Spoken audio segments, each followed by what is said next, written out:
Hello friends, आप सबका स्वागत है आपके अपने YouTube channel let's learn geography पर। फ्रेंड्स, हम पढ़ रहे हैं ज्योग्राफिकल थॉट और आज की हमारी क्लास नंबर 3 है। इसमें हम पढ़ेंगे अरेबियन ज्योग्राफिकल थॉट। तो चलिए स्टार्ट करते हैं।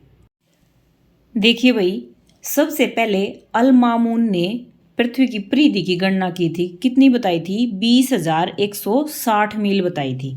ये अरब भूगोलवेता थे जो उनमें सबसे पहले अल मामून ने पृथ्वी की परिधि की गणना की थी और वो बताई थी 20,160 मील। जबकि जो अल बत्तानी महोदय थे उन्होंने जो परिधि बताई पृथ्वी की वो बताई थी 27,000 मील। आगे है भाई अल मकदीसी। जो अल मकदीसी थे उन्होंने संसार को जलवायु के भागों में बांटा था और ये भी बताया था कि जो दक्षिणी गोलार्ध है उसमें तो अधिकांश जल है और जो उत्तरी गोलार्ध है उसमें थल है। ये बताया था किसने? अल मकदीसी ने। और भाई एक ये पॉइंट है कि अल्बकरी महोदय थे, इन्होंने भौगोलिक शब्द संग्रह किया था। क्या किया था? अल्बकरी महोदय ने भौगोलिक शब्द संग्रह किया था। आगे देखते हैं। देखिए, अरब भूगोलवेताओं ने क्या किया भाई? पृथ्वी को केंद्र माना और पहले तो चंद्रमा पृथ्वी के निकट है और उसके बाद हैं बुध, शुक्र, सूर्य, मंगल और बृहस्पति। ये कहा। क्या कहा जो अरब भूगोलवेता थे उन्होंने? कि भाई जो पृथ्वी है वो केंद्र में है और उसके बाद है चंद्रमा, फिर आता है बुध, आता है पृथ्वी के निकट, फिर शुक्र आता है, फिर सूर्य आता है, फिर मंगल आता है और देन आएगा बृहस्पति। ये बताया किसने? अरब भूगोलवेताओं ने। आगे देखते हैं। पहला जो अरब भूगोलवेता है उसका जो चिंतन थे, क्या काम था, वो देखते हैं। पहला है अल मसूदी।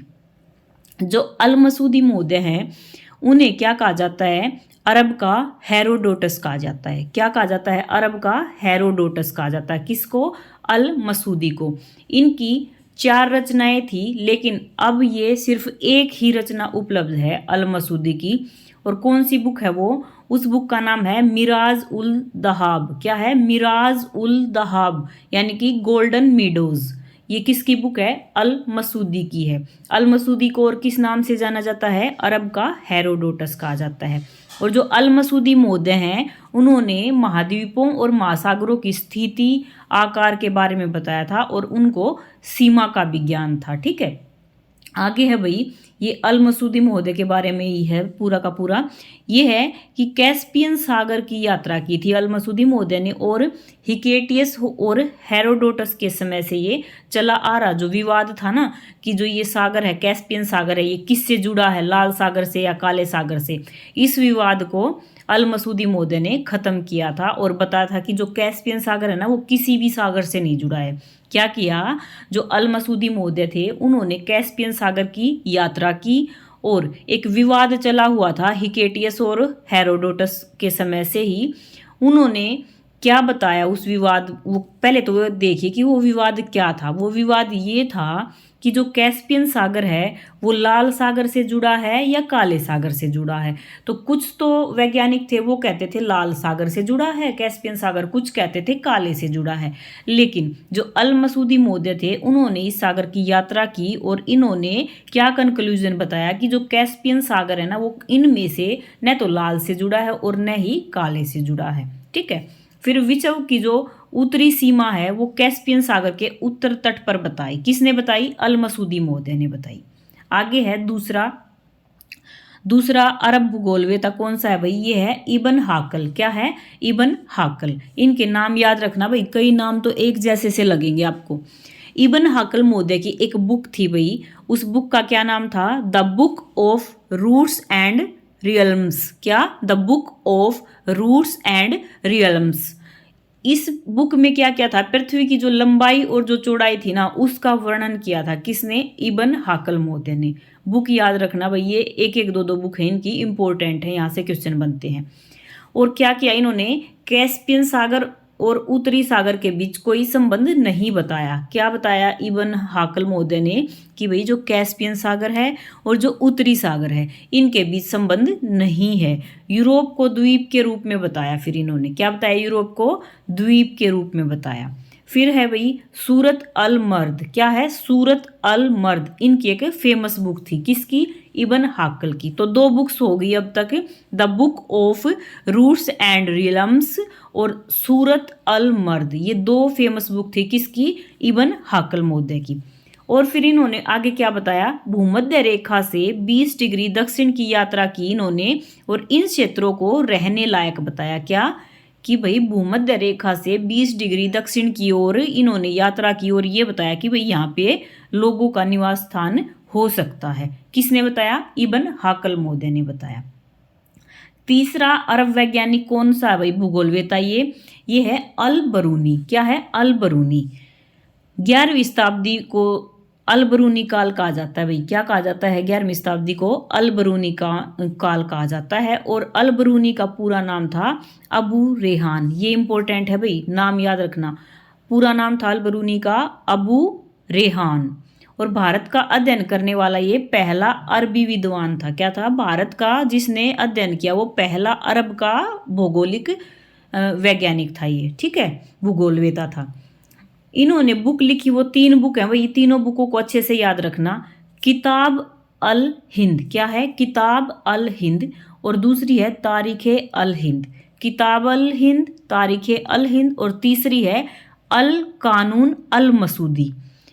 जो ये अल कानून अल मसूदी बुक थी ये गणितीय भूगोल के ऊपर आधारित थी भाई। तो तीनों बुक कौन सी होगी हैं अल बरूनी महोदय की, एक है किताब अल हिंद, दूसरी है तारीख अल हिंद, और तीसरी है अल कानून अल मसूदी जो कि गणितीय भूगोल पर आधारित थी, ठीक है। एक इनका इंपॉर्टेंट नाम हो गया है अबू रेहान, किसका नाम है, अल बरूनी का, और ये भारत का अध्ययन करने वाले पहले अरबी वैज्ञानिक थे भाई, ठीक है। आगे देखते हैं अल बरूनी के बारे में। पृथ्वी को इन्होंने कैसा माना, गोल माना। कैसा माना, अल बरूनी ने गोल माना भाई। और अर्थ को ब्रह्मांड का केंद्र भी माना। क्या माना भाई, पृथ्वी को गोल माना अल बरूनी महोदय ने, और अर्थ को ब्रह्मांड का केंद्र माना। और अरबी विद्वान इसे क्या कहते थे, अल बरूनी को पोलीमैथ कहते थे। अल बरूनी को अरबी विद्वान किस नाम से जानते थे, पोलीमैथ के नाम से जानते थे। आगे भाई, भारत की प्रायद्वीपीय आकृति का गहन अध्ययन किया अल बरूनी महोदय ने, और पश्चिम और पूर्वी घाटों को भारत की वर्षा को नियंत्रित करने वाला बताया। क्या है, ये इंपॉर्टेंट पॉइंट है कि जो अल बरूनी महोदय थे उन्होंने भारत की प्रायद्वीपीय आकृति जो है उसका अध्ययन किया, और जो पूर्वी और जो पश्चिमी घाट है ना उनको भारत की वर्षा को नियंत्रित करने वाला बताया था। किसने बताया, अल बरूनी महोदय ने बताया। नेक्स्ट है भाई, पृथ्वी की परिधि की गणना भी की अल बरूनी महोदय ने, और सिंधु नदी के स्रोत की सही से जानकारी भी दी। क्या क्या किया, पृथ्वी की परिधि की गणना की और सिंधु नदी के स्रोत की सही जानकारी दी भाई। नेक्स्ट है, गजनी के काल में आया था अल बरूनी। कब आया था, जब गजनी था ना, गजनी जब भारत में आ चुका था उस टाइम पे जो अल बरूनी था वो भारत में आया था। और जियोमॉर्फोलॉजी और जीवांशम का ये अच्छा ज्ञाता था। क्या भाई, जीवांशम और जो भू आकृति विज्ञान होता है ना, ये जियोमॉर्फोलॉजी, उसका अल बरूनी अच्छा ज्ञाता था, अच्छी नॉलेज थी उसको जियोमॉर्फोलॉजी की और जीवाश्म की। फिर नेक्स्ट है भाई, इन्होंने सूर्य ग्रहण, चंद्र ग्रहण और ज्वार भाटा का भी अध्ययन किया अल बरूनी महोदय ने। और इन्होंने एक बुक लिखी थी जिसमें पृथ्वी की लंबाई चौड़ाई बताई थी, रिसाला, ठीक है। आगे है भाई, पृथ्वी के ध्रुवों पर 6 महीने दिन 6 महीने की रात भी सबसे पहले किसने बताई थी, अल बरूनी महोदय ने ही बताई थी कि भाई पृथ्वी के ध्रुवों पर 6 महीने दिन 6 महीने रात रहती है, ठीक है। आगे है भाई, अल बरूनी महोदय ने एक और बुक लिखी। क्या बुक थी, अल तहदीद। क्या नाम था, अल तहदीद। और इसमें ब्रह्मांड की उत्पत्ति का वर्णन किया था। किसने, अल बरूनी महोदय ने बुक लिखी अल तहदीद, और उस बुक में ब्रह्मांड की उत्पत्ति का वर्णन किया गया था भाई। नेक्स्ट है, इसका नाम है, इस बुक का ये है रशीकात अल हिंद बुक। क्या है, रशीकात अल हिंद बुक। ये भी अल बरूनी महोदय ने ही लिखी थी, और इसको कहा जाता था मैथ से रिलेटेड ब्रह्म ज्ञान। क्या है, मैथ से रिलेटेड ब्रह्म ज्ञान। तो अल बरूनी ने ये जो बुक्स लिखी थी भाई, इनको अच्छे से याद कर लेना।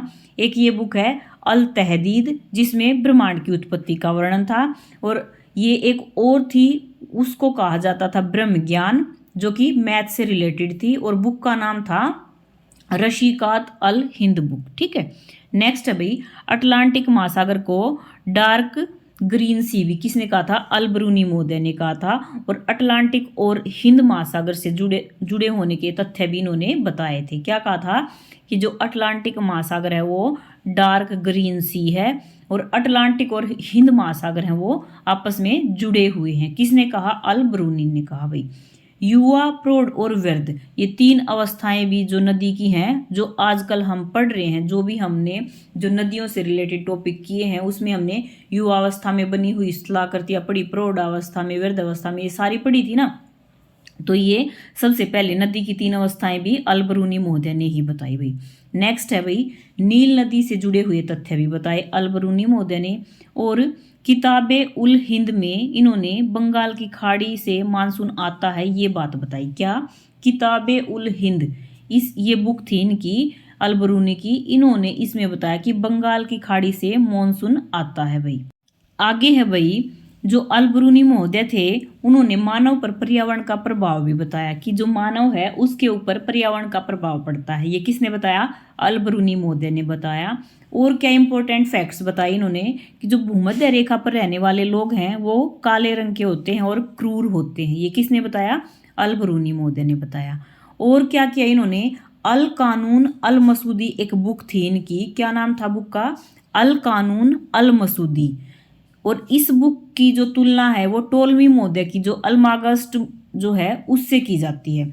अल-बरूनी की बुक है अल कानून अल मसूदी और इसी की रचना की वजह से अल-बरूनी महोदय को उस्ताद के नाम से भी जाना गया। और जो ये बुक है ना अल कानून अल मसूदी, इसकी तुलना टोलमी की बुक जो अलमागस्ट है उससे की जाती है। ठीक है। और जो ये अल कानून अल मसूदी बुक है इसको लिखने के बाद अल-बरूनी महोदय को उस्ताद के नाम से जाना जाने लग गया। ठीक है। और इनकी कुछ बुक थी वो भी इंपॉर्टेंट हैं, याद कर लेना। किताब अल सायदाना बुक, क्या है ये? किताब अल सायदाना, ये जो बुक थी इसमें औषधि विज्ञान जो है उसका वर्णन था। अगली है किताब अल जवाहिर, इसमें खनिजों से रिलेटेड ज्ञान था भाई, जो ये बुक थी इसमें। नेक्स्ट है किताब अल हिंद, ये जो किताब अल हिंद थी या किताब उल हिंद थी, इसको भारत से रिलेटेड जो जानकारी थी वो इस बुक में लिखी गई थी। तो तीनों की तीनों जो बुक थी, एक तो थी ये किताब उल सायदाना जिसमें औषधि विज्ञान का जिक्र था, किताब अल जवाहिर में खनिजों से रिलेटेड जिक्र था, और जो किताब अल हिंद या किताब उल हिंद बुक है वो भारत से रिलेटेड थी। ठीक है। अब नेक्स्ट जो अरब भूगोलवेता था वो कौन था? वो था अल इदरसी। क्या था? अल इदरसी। जो अल इदरसी महोदय थे इन्होंने सबसे पहले चांदी के ढाल पर वर्ल्ड मैप बनाया था। क्या? चांदी के ढाल पर इन्होंने वर्ल्ड मैप बनाया था। किसने? अल इदरसी महोदय ने। और दक्षिण भाग, और जो दक्षिण भाग है उसको उत्तर में दर्शाया था। क्या किया? दक्षिण भाग को इन्होंने उत्तर में दर्शाया और वर्ल्ड मैप चांदी के ढाल पर बनाया। किसने बनाया? अल इदरसी महोदय ने बनाया। आगे है सबसे पहले बेलनाकार प्रक्षेप पर वर्ल्ड मैप भी इन्होंने ही बनाया था, अल इदरसी ने ही। और इसके ऊपर एशिया, यूरोप और अफ्रीका दिखाए थे। क्या? एशिया, यूरोप और अफ्रीका महाद्वीप थे वो सबसे पहले बेलनाकार प्रक्षेप पर वर्ल्ड मैप बनाया था, उस पर अल इदरसी महोदय ने दर्शाए थे। इसके विश्व मैप पर जो टोलमी महोदय का विश्व मैप था उसका प्रभाव था अल इदरसी के मैप पर। फिर है भाई हिंद महासागर को नीचे से तो खुला और कैस्पियन सागर को खाड़ी जैसा दर्शाया था मैप में अल इदरसी महोदय ने। क्या? जो अल इदरसी महोदय ने जो चांदी के ढाल पर अपना मैप बनाया था उस पर हिंद महासागर को नीचे से खुला और कैस्पियन सागर को खाड़ी जैसा दिखाया था, जो कि इन्होंने अपना मैप बनाया था उसमें। फिर इनकी एक बुक है भाई अल इदरसी महोदय की, उस बुक का नाम है अल किताब अल रुजारी। क्या नाम है? अल किताब अल रुजारी। किसकी बुक है? अल इदरसी की बुक है। इसका वर्ल्ड मैप जो था वो विश्व का सबसे शुद्ध वर्ल्ड मैप माना जाता है। इंपॉर्टेंट है भाई। क्या है? अल इदरसी महोदय का जो संसार का मानचित्र था, वर्ल्ड मैप था, वो सबसे शुद्ध मैप माना जाता है। और यूरोप में अरबी में छपने वाली पहली इनकी एक रचना थी। ठीक है। यूरोप में अरबी में छपने वाली फर्स्ट रचना थी इनकी। और विश्व को 7 जलवायु कटिबंधों में बांटा था अल इदरसी ने। ठीक है। आगे है भाई इब्न बतूता। इब्न बतूता महोदय थे, इन्होंने क्या काम किया? इन्हें महान मुस्लिम भ्रमणकर्ता के नाम से जाना जाता है और अरब का मार्को पोलो भी कहा जाता है। क्या है? अरब का मार्को पोलो कौन है? इब्न बतूता है और ये एक महान भ्रमणकर्ता भी थे, यानी कि ये घूमते रहते थे। इन्होंने अपनी एक बुक लिखी रेहला, उसमें अपनी सभी यात्राओं का वर्णन किया है। रेहला में इब्न बतूता ने अपनी सारी की सारी यात्राओं का वर्णन किया है भाई। और इन्होंने क्या किया? पश्चिम से पूर्व और उत्तर से दक्षिण विश्व को नापने का प्रयास किया था। क्या? पश्चिम से पूर्व, उत्तर से दक्षिण विश्व को नापने का प्रयास किसने किया? इब्न बतूता ने किया भाई। नेक्स्ट है, भारत में यह मोहम्मद बिन जो तुगलक थे, उनका जो शासनकाल था उस टाइम पे आए थे इब्न बतूता। तो क्वेश्चन बन गया, इब्न बतूता भारत में कब आए? मोहम्मद बिन तुगलक के शासनकाल में आए थे भाई। ठीक है, आगे है, भारत के उष्णकटिबंध जो है वो इतने गर्म नहीं है कि वहाँ पे रहा नहीं जा सकता। ये स्टेटमेंट दी किसने? इब्न बतूता ने। कि भाई जो भारत में जो उष्णकटिबंधीय क्षेत्र है ना, वो इतने भी गर्म नहीं है कि वहाँ पे मनुष्य रह नहीं सकता है। नेक्स्ट है भाई, 28 साल के भ्रमण में इन्होंने 75,000 मील यात्रा की। क्या? ये 28 साल इन्होंने भ्रमण किया और कितनी यात्रा की? कितनी लंबी? 75,000 मील लंबी यात्रा की। भारत में आए थे मोहम्मद बिन तुगलक के समय में आए थे ये। और भूमध्य रेखा के 10 डिग्री दक्षिण तक की यात्रा इन्होंने की थी और पूर्व देशों में इसे सन ऑफ द फेथ कहा जाता था इब्न बतूता को। फिर से देख लीजिए, इब्न बतूता एक महान मुस्लिम भ्रमणकर्ता थे। अरब का मार्को पोलो कहा जाता है इनको। पश्चिम से पूर्व और उत्तर से दक्षिण विश्व को नापने का इन्होंने प्रयास किया। इब्न बतूता की एक बुक थी जिसमें इन्होंने अपनी सारी यात्राओं का वर्णन किया। बुक का नाम था रेहला। और भारत में ये आए थे मोहम्मद बिन तुगलक के समय में।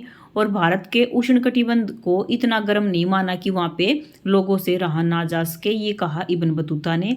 और 28 साल के भ्रमण काल में इन्होंने 75,000 मील यात्रा की और भूमध्य रेखा के 10 डिग्री दक्षिण तक की जो यात्रा की थी वो किसने की? इब्न बतूता ने की।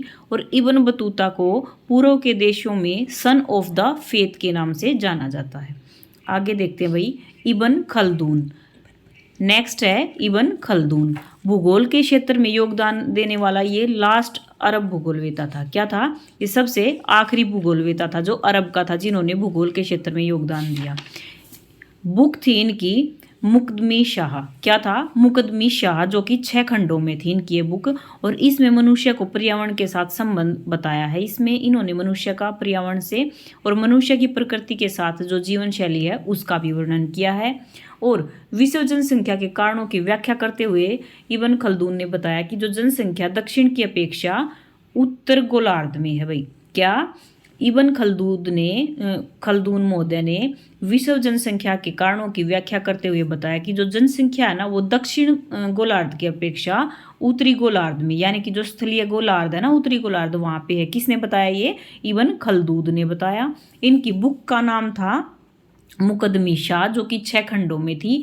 और इस बुक में मनुष्य का और पर्यावरण का संबंध बताया गया है। ये लास्ट अरब भूगोलवेता थे जिन्होंने भूगोल के क्षेत्र में योगदान दिया। और पर्यावरण निश्चयवादी भी इनको माना जाता है। और सोशल जो शाखाएं थी उनका इन्हें फादर कहा जाता है। किसको? इब्न खल्दून को। फिर से देख लीजिए, भूगोल के क्षेत्र में योगदान देने वाले ये लास्ट भूगोलवेता थे। और बुक लिखी थी 6 खंडों में मुकदमी शाह, जिसमें मनुष्य का और पर्यावरण का अंतर संबंध एक दूसरे के साथ रिलेशन दर्शाया गया है। और विश्व की जनसंख्या को पहले इन्होंने देखा और फिर इन्होंने बताया कि व्याख्या की कि जो जनसंख्या है ना विश्व की वो उत्तरी गोलार्ध में है। और ये एक पर्यावरण निश्चयवादी भूगोलवेता थे। और जो सोशल शाखाएं थी उनका इन्हें पिता कहा जाता है। किनको? इब्न खल्दून महोदय को। तो भाई ये थे हमारे अरब के भूगोलवेता जिन्होंने भूगोल के संदर्भ में आवश्यक कार्य किए। अगर आपको ये वीडियो अच्छी लगी हो तो लाइक, शेयर, कमेंट और सब्सक्राइब करना फ्रेंड्स। Bye bye.